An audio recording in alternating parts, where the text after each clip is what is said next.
ओम शांति। अॼु जो मुंहिंजो तारीख़ आहे 8/6/2025।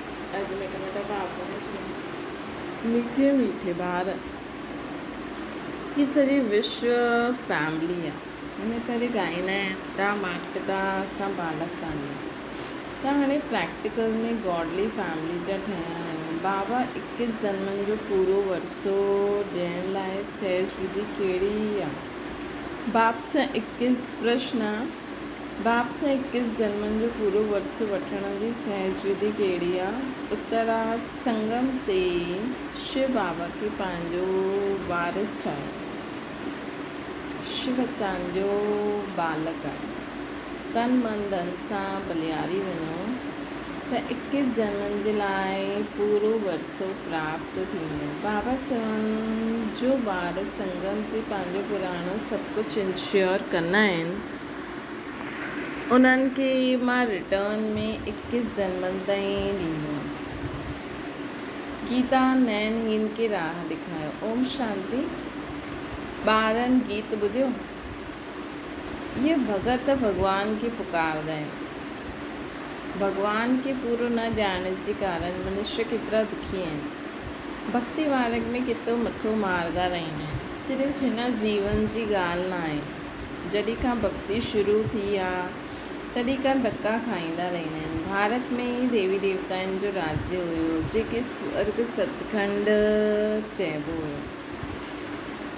भारत में ई देवी देवताउनि जो राज्य जेके स्वर्ग सचखंड चइबो हुयो। भारत सचखंड, भारत जी महिमा वॾी ज़बरदस्त आहे। छो जे भारत परम पिता परमात्मा जो बर्थ प्लेस आहे। उन्हनि जो असुल नाम शिव आहे। शिव जयंती मल्हाईंदा आहिनि। रुद्र व सोमनाथ जयंती न मल्हाईंदा आहिनि। शिव जयंती व शिवरात्रि चइबो आहे। स्वर्ग जी स्थापना करण वारो हिकु ई हेवनली गॉड फादर आहे। हाणे सभी भक्तनि जो भॻवानु त ज़रूरु हिकु ई हुजिणो खपे। सभिनि जा सभी नयनहीन आहिनि, अर्थात ज्ञान जी चक्षु व डिवाइन इंसाइट न आहे। भॻवान अचे मां तव्हांखे राजयोग सेखारींदो। श्रीमद भगवत गीता मुख्य आहे। श्री अर्थात श्रेष्ठ मत। हाणे तव्हांखे बुद्धिवान ठाहियां थो। दिव्य चक्षु अर्थात ज्ञान जो टियों नेत्र ॾेखारींदा आहिनि। वास्तव में ज्ञान जो टियों नेत्र तव्हां ब्राह्मणनि खे मिलंदो आहे, जंहिंसां तव्हां बाप खे ऐं बाप जी रचना जे आदि मध्य अंत खे ॼाणे वेंदा आहियो। हिन समय सभिनि में देह, अहंकार व 5 विकार आहिनि। हिन करे घोर अंधियारे में आहिनि। तव्हां ॿारनि वटि रोशनी आहे। तव्हांजी आत्मा सॼी वर्ल्ड जी हिस्ट्री जोग्राफी खे ॼाणे वई आहे। अॻियां तव्हां सभु अज्ञान में हुयो। ज्ञान अंजन सतगुरु ॾिनो, अज्ञान अंधेर विनाश। जो पूज्य हुया उहे ई पुजारी ठहिया आहिनि। पूज्य आहिनि रोशनी में। जो पूज्य हुया उहे पुजारी ठहिया आहिनि। जॾहिं असां पूज्य हुयासीं त असां रोशनी में हुयासीं। पुजारी ठहिया आहियूं त अंधियारे में आहियूं। परम पिता खे आपे ही पूज्य, आपे ही पुजारी न चई सघंदा आहियूं। उहो त आहिनि ई परम पूज्य। सभिनि खे पूज्य ठाहिण वारो आहे। उन्हनि खे चइबो आहे परम पूज्य। परम पिता परमात्मा माना परमात्मा। श्री कृष्ण खे थोरी ईअं चईंदासीं। उन्हनि खे सभु गॉड फादर न चईंदा आहिनि। श्री कृष्ण खे निराकार गॉड खे सभु गॉड फादर चईंदा आहिनि। आहे उहा बि आत्मा परंतु परम आहे। इन करे उन्हनि खे परमात्मा चइबो। इन करे उन्हनि खे परमात्मा चइबो। उहो परमात्मा सदैव परमधाम में रहण वारा आहिनि। अंग्रेजी में उन्हनि खे सुप्रीम सोल चइबो आहे। बाबा चईंदा आहिनि तव्हां ॻाईंदा बि आहियो आत्मा परमात्मा अलॻि रहे बहुकाल। ईअं न कि परमात्मा परमात्मा सां अलॻि रहे बहुकाल।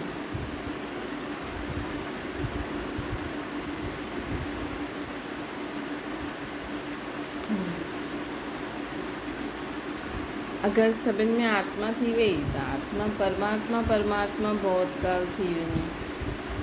ये पहिरें नंबर जो अज्ञान आत्मा सु परमात्मा, परमात्मा सु आत्मा चैन। आत्मा तो जन्म मरण में ईंदी आहे, परमात्मा थोड़ी पुनर्जन्म में ईंदा आहिनि। बाप भी सम्झाईंदा आहिनि तव्हां भारतवासी स्वर्गवासी पूज्य हुयो।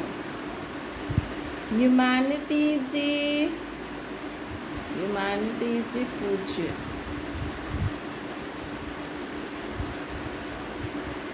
सब देवी देवता हुया।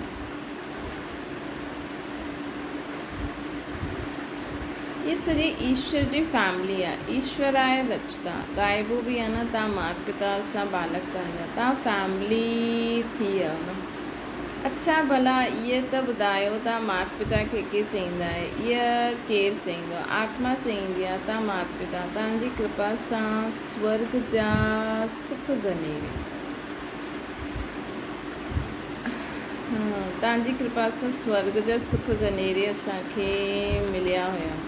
तव्हां माता पिता अची करे स्वर्ग जी स्थापना कंदा आहियो त असां तव्हांजा ॿार ठाहींदा आहियूं। बाबा चईंदा आहिनि मां संगम ते अची करे राजयोग सेखारींदो आहियां नई दुनिया जे लाइ। मनुष्य जी बिल्कुलु बुद्धि भ्रष्ट थी वई आहे, स्वर्ग खे नर्क सम्झी वेठा आहिनि। चईंदा आहिनि हुते कंस, जरासंधी, हिरण्यकश्यप आदि हुयो। बाप अची करे सम्झाईंदा आहिनि छा तव्हां भुलिजी विया आहियो? मुंहिंजी त शिव जयंती बि तव्हां भारत में ई मल्हाईंदा आहियो। गाइबो बि आहे शिवरात्रि। कहिड़ी रात्रि?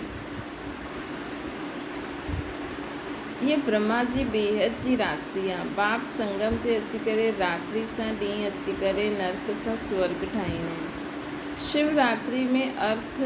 शिवरात्रि जे अर्थ के भी कोई के पतो न आहे। भगवान आहे निराकार। मनुष्य जे त जन्म बाय जन्म शरीर जे नाम बदलंदा आहिनि। परमात्मा चईंदा आहिनि मुंहिंजो कोई शरीर जो नाम न आहे, मुंहिंजो नाम शिव आहे। मां सिर्फ़ु बूढ़े वानप्रस्थ तन में जो आधार वठंदो आहियां। ये पूज्य हुयो, हाणे पुजारी ठहियो आहे। ये पूज्य हुयो, हाणे पुजारी ठहियो आहे। शिव बाबा अची करे स्वर्ग रचंदा आहिनि। असां उन्हनि जा ॿार आहियूं त ज़रूरु असां स्वर्ग जा मालिक हुजणा खपूं न। शिव बाबा आहिनि ऊच, त ऊचे ते ऊच।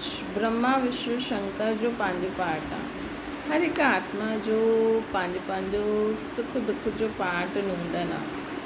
तव्हां ॼाणंदा आहियो असां शिव बाबा जा वारिस ठहिया आहियूं। शिव बाबा स्वर्गवासी असांखे ठातो हुई, तॾहिं उन्हनि खे सभु यादि कंदा आहिनि। ओ गॉड फादर रहम करो, हीअं पुकारंदा आहिनि।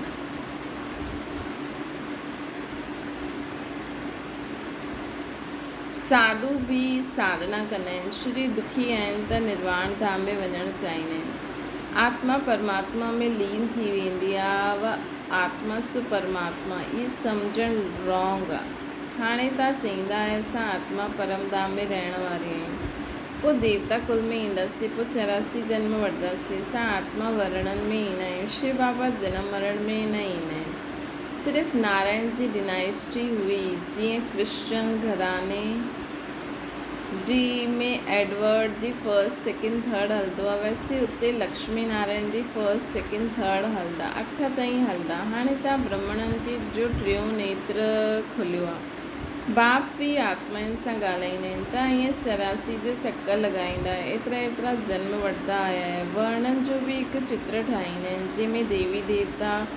जंहिंमें देवता क्षत्रिय वैश्य शूद्र ब्राह्मण ठाहींदा आहिनि। हाणे तव्हां ॼाणंदा आहियो हम सो ब्राह्मण चोटी आहियूं। हम सो ब्राह्मण चोटी आहियूं। हिन समय असां ईश्वर जी औलाद प्रैक्टिकल में आहियूं। हिन सहज राजयोग ऐं ज्ञान सां असांखे सुख गनेरे मिलंदा आहिनि। कोई त सूर्यवंशी राजधानी जो वरसो वठंदा आहिनि, कोई चंद्रवंशी जो। सॼी किंगडम स्थापना थिए थी।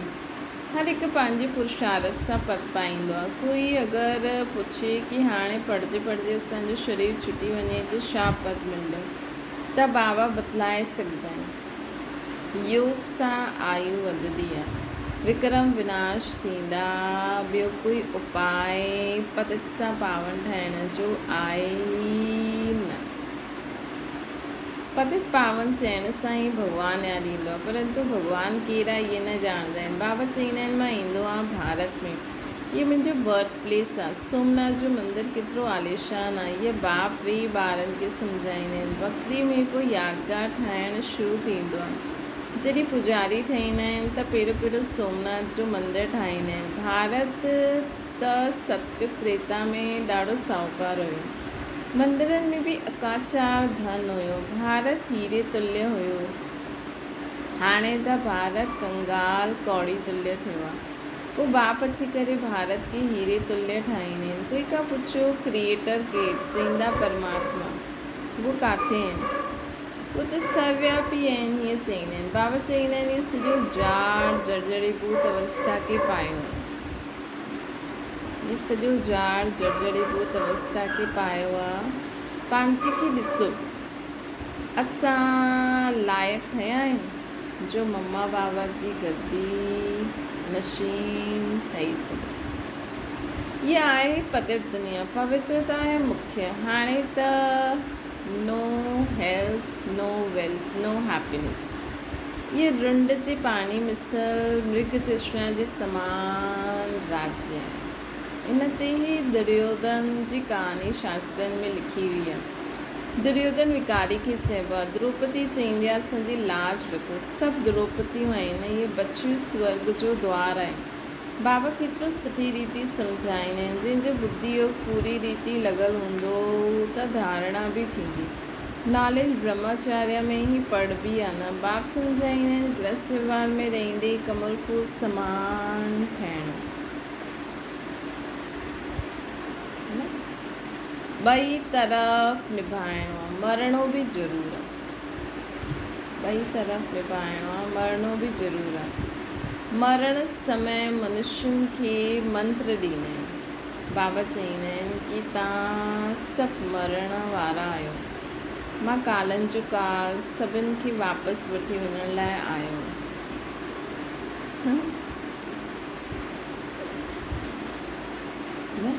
कोई नयो ॿार ईअं मुरली ॿुधे, इन करे त मुरली डायरेक्ट न ॿुधाइबी आहे न कंहिंखे बि। बाबा चवनि था तव्हां सभु मरण वारा आहियो। त केॾो मुरली ॿुधण खां पहिरियों बाबा खे केतिरो बाबा पंहिंजो पीउ सम्झणो आहे, केॾो ज्ञान जी खे सुठी रीति सम्झणो आहे हर लाइन। न त माण्हू ॿुधनि त चवनि इहे छा था कनि। मां कालनि जो काल सभिनि खे वापसि वठी वञण लाइ आयो आहियां। त ख़ुशी थियणी खपे न। पोइ जो सुठी रीति पढ़ंदा उहो स्वर्ग जो मालिक ठहींदा, न पढ़ंदा त प्रजा पद पाए छॾींदा। हिते त आया आहियो राज्य पद पाइणु। इहा पढ़ाई आहे, हिन में अंधश्रद्धा जी कोई ॻाल्हि न आहे। इहा पढ़ाई आहे राजा ई पद पाइण लाइ। जी पढ़ाई जी एम ऑब्जेक्ट आहे बैरिस्टर ठहींदो त योग ज़रूरु पढ़ाइण वारे टीचर सां रखिणो पए। हिते तव्हांखे भॻवानु पढ़ाईंदा आहिनि त उन्हनि सां योग लॻाइणो खपे न, लॻाइणो आहे। बाबा चईंदा आहिनि मां परमधाम ॾाढो दूर सां ईंदो आहे। परमधाम केतिरो ऊचो आहे, सूक्ष्म वतन सां बि ऊचो। हुतां खां अचण में मूंखे सेकेंड लॻंदो आहे। हुननि खां तिखी ॿियो कुझु थी न सघे। सेकेंड में ईंदो आहे, सेकेंड में जीवन मुक्ति ॾींदो आहे, सेकेंड में हली वेंदो आहे। जनक जो मिसाल आहे न। हाणे त नर्क पूरी दुनिया आहे। नर्क नई दुनिया स्वर्ग खे चइबो आहे। बाप नर्क जो विनाश कराए स्वर्ग जो मालिक ठाहींदा। बाक़ी सभु आत्माएं शांति धाम में हली वेंदियूं। आत्मा इमार्टल आहे न, उन्हनि जो पार्ट बि इमार्टल मिलियो। पोइ आत्मा नंढी वॾी कीअं थी सघंदी आहे, अथवा जली मरी कीअं सघंदी आहे। आहे त स्टार ॾाढो नंढो सो आहे। हाणे तव्हां गॉड फादरली स्टूडेंट आहियो। गॉड फादर नॉलेजफुल ब्लेसफुल आहे। हू तव्हांखे पढ़ाईंदा आहिनि त गॉड टीचर ठही करे असांखे पढ़ाइनि था। तव्हां ॼाणंदा आहियो हिन पढ़ाई सां हम सो देवी देवता ठहींदासीं। तव्हां भारत जी सेवा करो था। पहिरियों त बाप जो ठहिणो आहे, ॿियो जॻह त गुरू वटि वेंदा आहिनि, उन्हनि जो ठाहींदा आहिनि अथवा उन्हनि जो पंहिंजो गुरू ठाहींदा आहिनि। हिते त बाप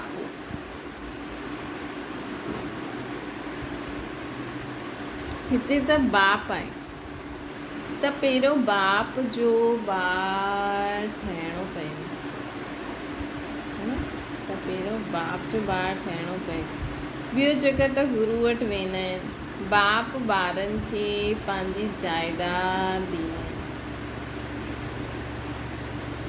है न? पंहिंजो दुनिया वारा त पंहिंजो गुरू ठाहींदा आहिनि, हिते त बाप आहे, बाप खे पंहिंजी जाइदाद ॾियणी आहे। बाप चईंदा आहिनि ॿार तव्हां एक्सचेंज करो,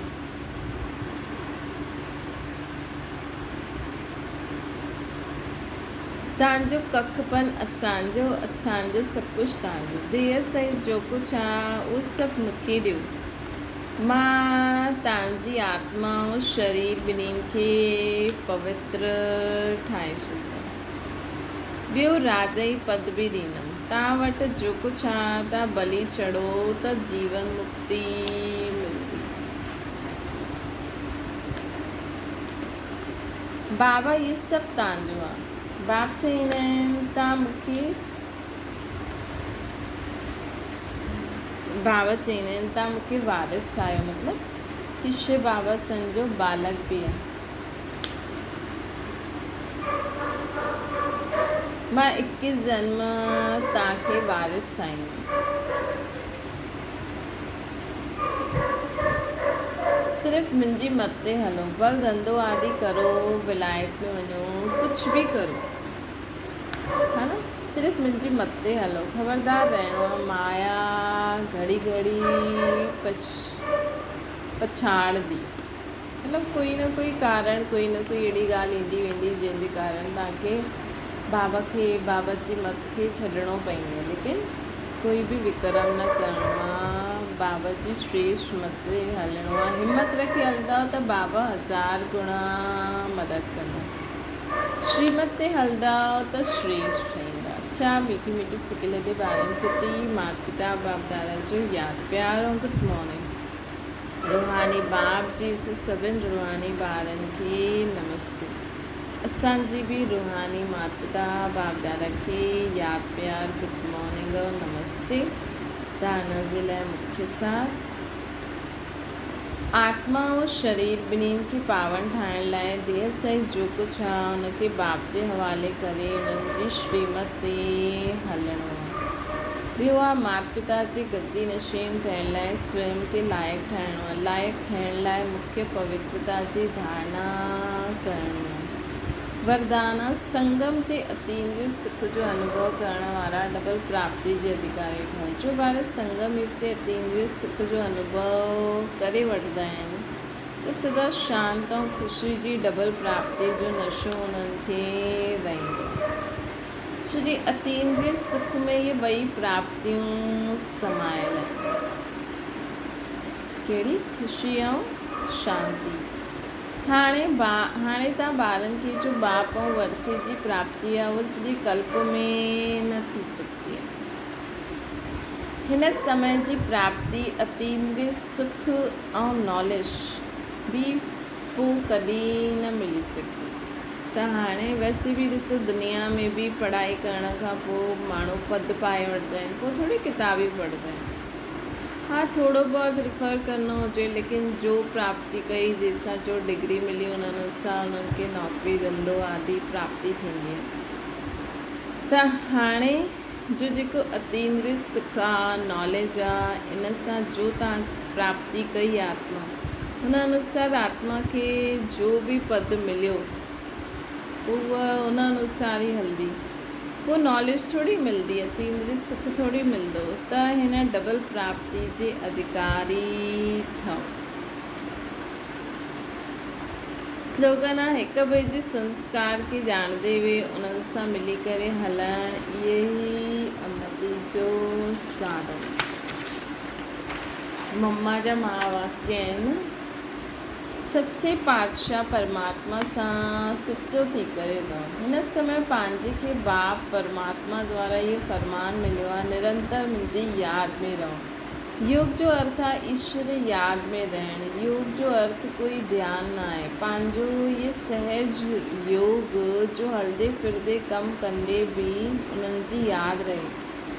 जंहिंखे ही अखंड अटूट अखंड योग चइबो आहे। परंतु हिन में निरंतर रहण जी प्रैक्टिस जी दरकार आहे। अगरि उन्हनि जी फरमान ते फरमान बरदार थी न रहंदव त कुझु कोताही कंदव, मतिलबु अवज्ञा कंदव त दंड ज़रूरु भोगणो पवंदो। उन्हनि जो फरमान आहे, जहिड़ो कर्म मां कंदो आहियां मूंखे ॾिसी तव्हां बि फुट स्टैप वठो, न त माया जी चोट लॻी वेंदी।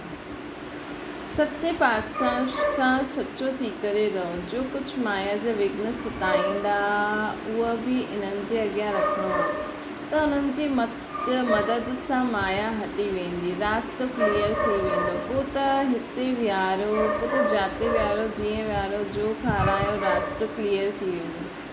अहिड़ो साथ ॾियण जी ॾाढी हिम्मत खपे। अहिड़ी महान सौभाग्यशाली बिल्कुलु थोरा निकिरंदा आहिनि, उहे विजय माला में अची वेंदा आहिनि। बाक़ी भाग्यशाली आहिनि जो थोरो बहुत वठी करे प्रजा ठहींदा, त थोरो मिलण सां ख़ुशी न थियणी, पुरुषार्थ करे उच्च पद पाइनि। पंहिंजी इच्छा त संपूर्ण हुजे, साहस रखो अॻियां वधण जो। माया विघ्न विझंदी, परंतु हुनजे मथां विजय पाइणी आहे। हिन में अगरि भूल कई, निश्चय जी कमी आहे, भूल कई, हिन में अगरि भूल कई त ज़रूरु किथे निश्चय जी कमी आहे, कुझु पंहिंजी धारणा जी कमी आहे। इहे त पंहिंजो कसूर आहे। हिन में लोक लाज कुल मर्यादाउनि खे तोड़णो पवंदो।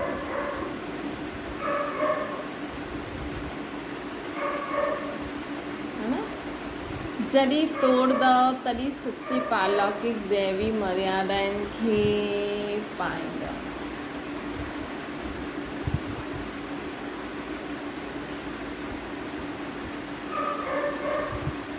ये विकारी दुनिया त वञण वारी आहे। ॾिसो मीरा बि लोकलाज कोई तॾहिं त गिरधर खे पाई। अगरि ये लोकलाज खे रखंदव त हिन दैवी कुल जे भाती न ठही सघंदा।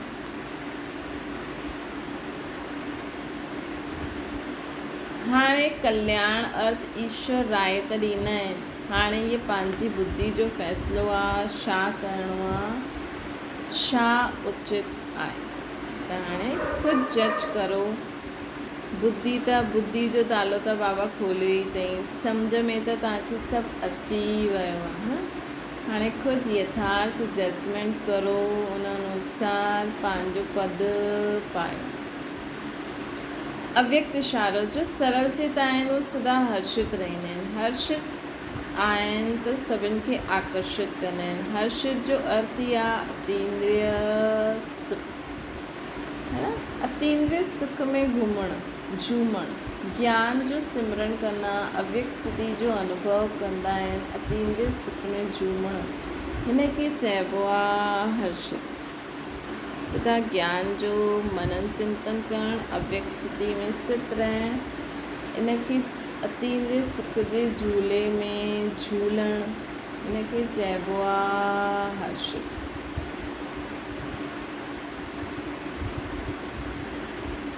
इन जे लाइ साक्षीपन जी सीट ते सेट रही माया ऐं प्रकृति जे पपेट शो खे मनोरंजन जे रूप में ॾिसो। अच्छा, ओम शांति। बाबा खे यादि करो।